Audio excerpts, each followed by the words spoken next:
Meu irmão, minha irmã, eu quero lhe manifestar minha gratidão já no início da leitura orante da palavra deste sexto domingo da Páscoa, por ter reservado um tempo para a palavra, por ter me acolhido aí na sua casa, no seu televisor, e juntos, eu e você, vamos orar a partir da palavra. Por isso, neste dia 26 de maio, é este o domingo, você vai ver o programa uns dias antes, talvez. De qualquer forma, para este domingo, 26 de maio, vamos nos preparar de maneira a reservar instantes do nosso tempo para ouvir a voz, aquela do Senhor. O Evangelho deste sexto domingo é o capítulo 14 de João. João 14, versículos 23 a 29. Primeiro vou ler. Queira acompanhar, abra aí sua Bíblia, ou acompanhe por esta, mas vamos nos preparar para o domingo, para, na celebração eucarística, ouvir a voz do Senhor.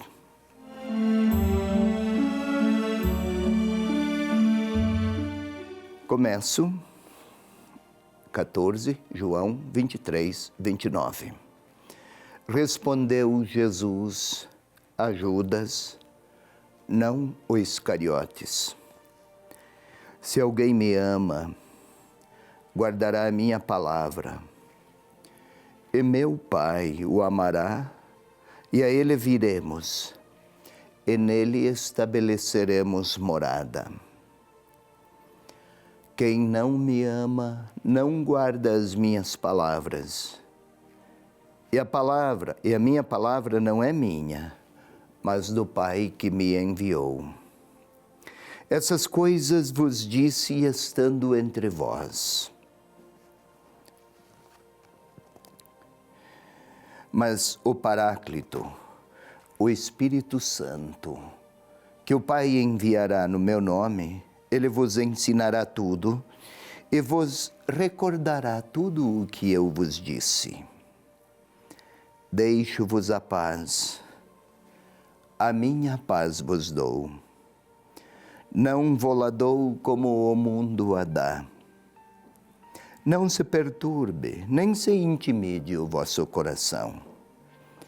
Vós ouvistes o que vos disse, vou e retorno a vós. Se me amasseis, ficaríeis alegres por eu ir para o Pai, porque o Pai é maior do que eu. Eu vou-lo disse agora, antes que aconteça, para que quando acontecer, creiais.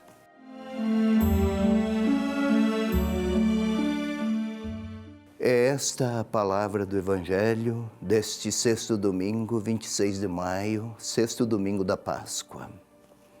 São frases densas de reflexão teológica.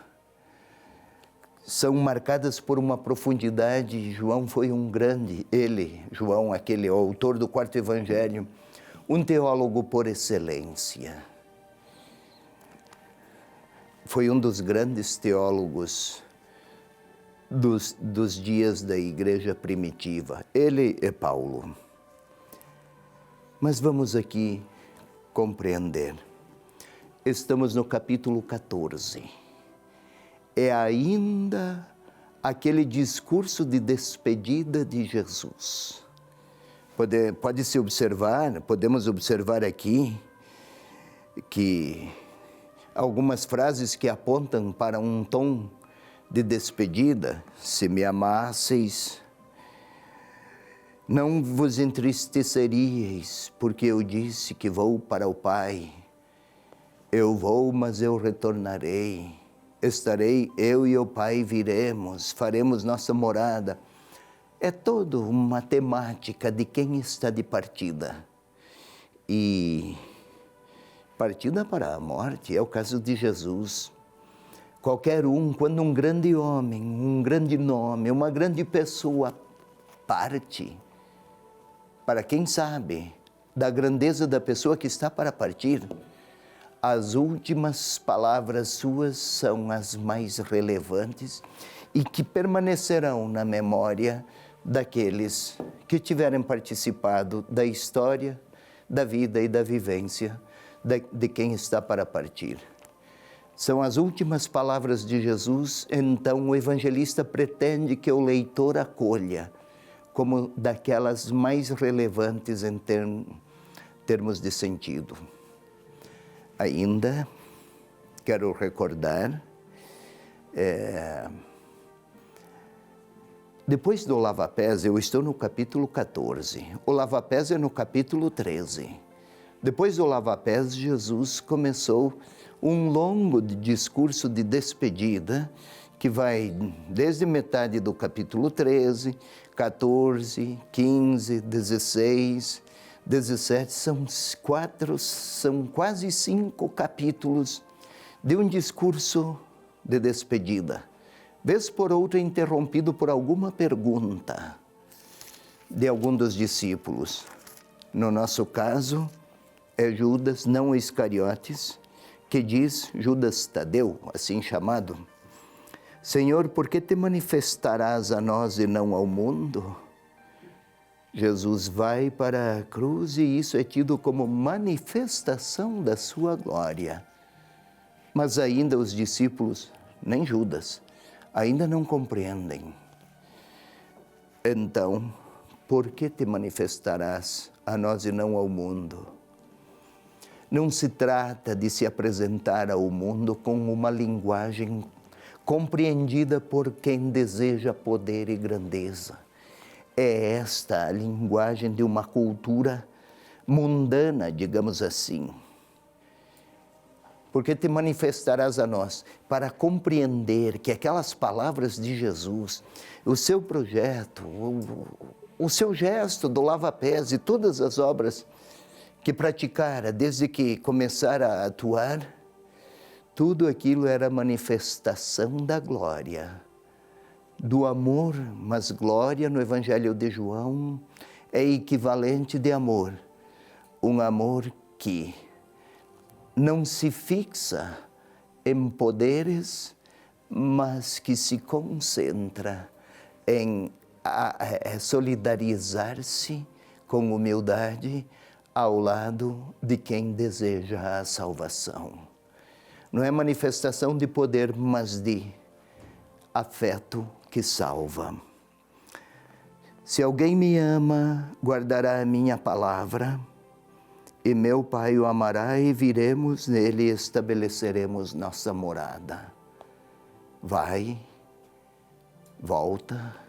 Se alguém me ama, guardará a minha palavra. Guardar a palavra não é apenas memorizar discursos, é aderir à pessoa de Jesus. E quem a ele aderir, tornar-se-á morada. Morada é presença. O templo era tido como morada de Deus, lugar da presença de Deus. Quem aderir à pessoa de Jesus Cristo se torna retrato humano da presença viva do próprio Deus. Ou seja, será possível perceber Deus próximo na existência daquele que ama o próprio Senhor Jesus. E quem não o ama, não entenderá quem é o próprio Deus. Essas coisas eu vos disse, eu estou no versículo 25. Daí passa ao 26, mas o Paráclito, o Espírito Santo, que o Pai me enviar, que o Pai vai enviar em meu nome, vos ensinará tudo. Paráclito. Às vezes é traduzido como Consolador, outros traduzem como advogado, Consolador, é complicado, vem consolar. Ou advogado, vai defender-nos como se fôssemos processados. A palavra Parakletos, na sua origem filológica, quer dizer alguém colocado ao lado. Para, ao lado, kletos, aí colocado. Ou seja, o Espírito Santo que o Pai enviará em meu nome, este será colocado ao vosso lado, para recordar tudo, o que foi palavra, o que foi gesto, o que foi vida de Jesus. Ele parte, ele retorna ao Pai, mas os discípulos não serão abandonados. Até então não viera o Espírito Santo, porque ao lado dos discípulos estava Jesus, o Filho de Deus. Ele retorna ao Pai, e ao lado dos discípulos estará o Espírito de Deus. Ele recordará tudo, e a presença deste Espírito também assegura a paz. Deixo-vos a paz, a minha paz eu vos dou. De que paz fala? Não é como dá o mundo. A paz entre os homens, muito frequente é aquele intervalo entre uma guerra e outra, entre um conflito e outro. A paz é aqueles que se encontram com o Senhor e a partir do encontro com Ele também se abrem aos outros. É um modo de relacionar-se, cujo movimento reconciliador procede da força do Espírito de Deus. Não é armistício, é fraternidade, é vivência, é amor partilhado. Não se turbe o vosso coração, nem se intimide, porque Ele parte. Ainda não houve a cruz, ainda não começaram o julgamento, a paixão e a morte do Senhor Jesus. Ficará a sua promessa. É claro que os discípulos, sob o aspecto humano, estão inquietos, turbados, atemorizados. Nada tão humano quanto perceber-se fraco. Entretanto, quando tudo parece esvaziar-se, fica a palavra como promessa. E no caso de Jesus, como certeza de uma vida que venceu a morte.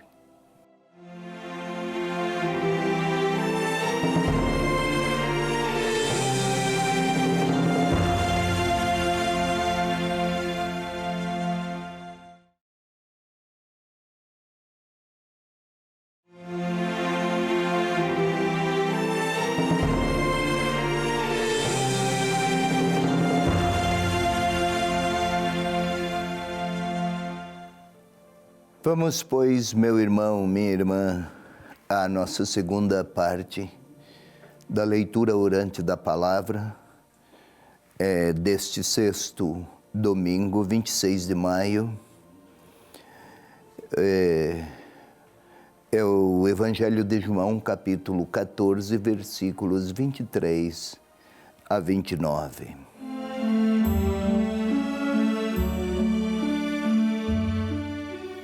Há pouco foi explicado o texto. Agora nós vamos orar com ele. Esta não é palavra apenas para ser estudada. Esta não é palavra para buscar conteúdos doutrinais apenas e tão somente. Não é apenas um conjunto de reflexão religiosa que se apresentaria como uma filosofia de vida. É palavra do próprio Deus, é palavra do Senhor Jesus. Então vamos predispor nossa interioridade para acolher como palavra de Deus. E Deus é percebido não com as nossas lógicas ou racionalidades, mas com também a razão faz parte, sim. mas também com a intimidade, com a interioridade. E o passo primeiro é justamente preparar a nossa interioridade para rezar com a palavra. Queira, pois, colocar-se em uma posição que favoreça o recolhimento, que o predisponha a ouvir a voz, que o qualifique a um diálogo.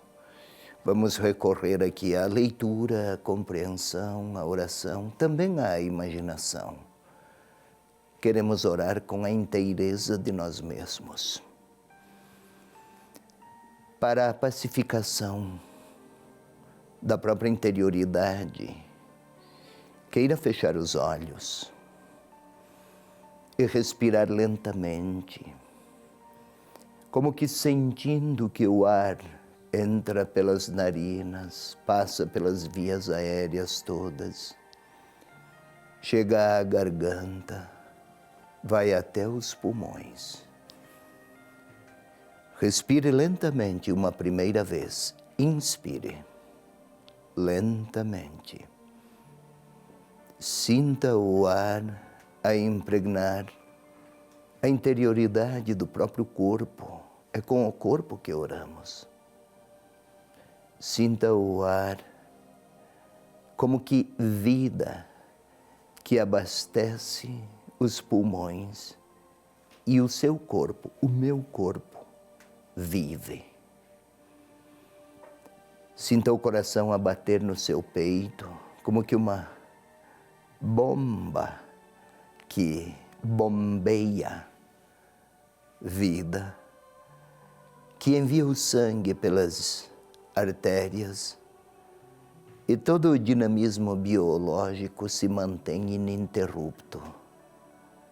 Ninguém vê tudo isso, mas é uma realidade que todos sabemos que existe.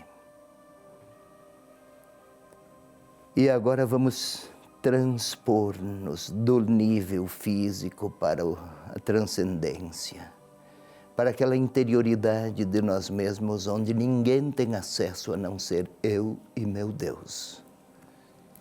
E vamos pedir ao Espírito Santo que venha nos inspirar, que venha orar em nós, que faça-nos dignos e capazes de acolher a palavra, de acolher a voz, de acolher a pessoa que aqui fala, no Evangelho, Jesus Cristo.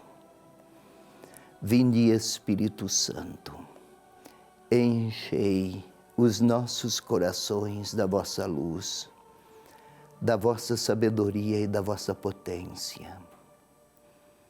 Fazei-nos dóceis à mensagem, à palavra, à pessoa que se pronuncia nestes versículos do Evangelho.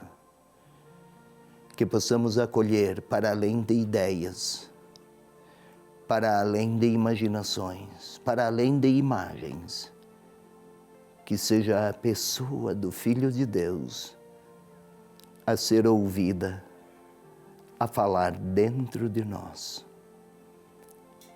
Glória ao Pai, ao Filho e ao Espírito Santo, como era no princípio, agora e sempre. Amém. Vamos a um terceiro passo, imaginar a cena. E estes versículos, não há muita gente que pergunta ou que fala, mas é uma sala, um refeitório para os nossos critérios. Naquele tempo não era um refeitório com mesas e cadeiras, mas eram divãs. Mas imaginemos uma sala. Sirvamo-nos das nossas imagens ocidentais à mesa. Uma grande mesa, cadeiras, e o Senhor com seu manto e com o avental, ele lavara os pés dos discípulos, talvez a bacia, com água, a toalha, a jarra, estejam aí por perto, visíveis até sobre um balcão ao lado. e o Senhor está a lhes falar. E vamos tentar ouvir a voz do Senhor dizendo àqueles. Falava àqueles 11, Judas já tinha saído, era noite, há uma lamparina ou algumas lamparinas. A luz é frágil, mas Jesus lhes fala, se alguém me ama, guardará a minha palavra. Vamos tentar imaginar o Senhor, vamos tentar ouvir esta voz com a nossa imaginação. Podemos continuar a ouvir, quem não me ama, não guarda as minhas palavras, não guarda as palavras do Pai que me enviou. Eu vou, retornarei ao Pai, mas o Paráclito, que o Pai enviará em meu nome, vos ensinará tudo. Tente imaginar os gestos de Jesus, aqueles discípulos em torno à mesa, assustados. Ele vai? Eles já sabem da hostilidade dos judeus contra Jesus. Percebem que a situação é também perigosa. Talvez não tenham muita compreensão de tudo o que está para acontecer, mas têm medo. Ah, tem. Vamos tentar observá-los amedrontados. Quem sabe o menor ruído em alguma parede e eles reagem em sobressalto. E o Senhor lhes fala de maneira serena e continua a lhes dizer, já não conversarei muito convosco, mas eu enviarei o Paráclito. Não estarei por longo tempo, eu vou para o Pai, mas o Paráclito. Jesus falara deste apenas uma vez. Quem é? Percebem de um lado que o Senhor está de partida. O futuro é absolutamente incerto. Como é que aqueles 12 interpretariam tudo aquilo? Gostariam de seguir Jesus sem nenhum sobressalto, sem passar por medos, sem experimentar inseguranças. Tudo o que eles têm e que sempre fora vencedor fora Jesus. Sem Ele. Qual é o futuro deles? Ele fala então de despedida. Estão lá, eles a se perguntarem. E eu observei-os até aqui. Agora vou me colocar lá, entre aqueles. Judas não está. Mas Pedro, João, Levi, Bartolomeu, Simão, Tomé, estão todos lá. E outros mais, os 11. E eu também. Talvez eu ponha o meu nome lá. Como eles, tenho incertezas, hesito. Eles nem entenderam o significado do lava-pés. E agora o Senhor fala de partir, de ida. Fala de um Paráclito, não sabem bem do que se trata. Parece que neles e em mim o temor quanto ao futuro me inquieta. E aí eu começo a lembrar quantos temores eu tenho, quantas dúvidas, às vezes vergonha de mostrar que creio. Talvez nas minhas inquietações sinta-me abandonado como aqueles. Sinto-me fraco e começo a lembrar como eles. Quanto Jesus lhes fizera, quanta bondade. E eles tão trôpegos, também eu. Mas eu gostaria que o Senhor não me deixasse, como eles. E talvez eu possa perceber o próprio Senhor a olhar para mim e dizer: enviarei o Paráclito, Paracletos, aquele que é colocado ao meu lado. Vou enviar o Paráclito, assim está o Senhor a dizer. É o Espírito de Deus. Recordará tudo, ensinará, será a grande força do alto. Enviarei desde o Pai. É tudo isso que o Senhor está a me olhar e a dizer-me. Senhor, discípulo de hoje, discípulo de 2019, enviarei o Paráclito. Sê forte. Queira perceber minha proximidade. Meu Espírito estará junto. Não vais ficar só. E o Senhor diz isso a mim, e eu olho para Ele, e vou dizer, como resposta: envia, Senhor, o teu Espírito Santo. Sou fraco de tudo, claro. Eu, você, nós todos. Mas o Pai quer enviar. Então, que Ele ponha em mim o desejo do Espírito Santo. E vou pedir. Faça isso aí na sua casa, no silêncio da sua interioridade. Repita isso muitas vezes. Envia, Senhor, o teu Espírito Santo.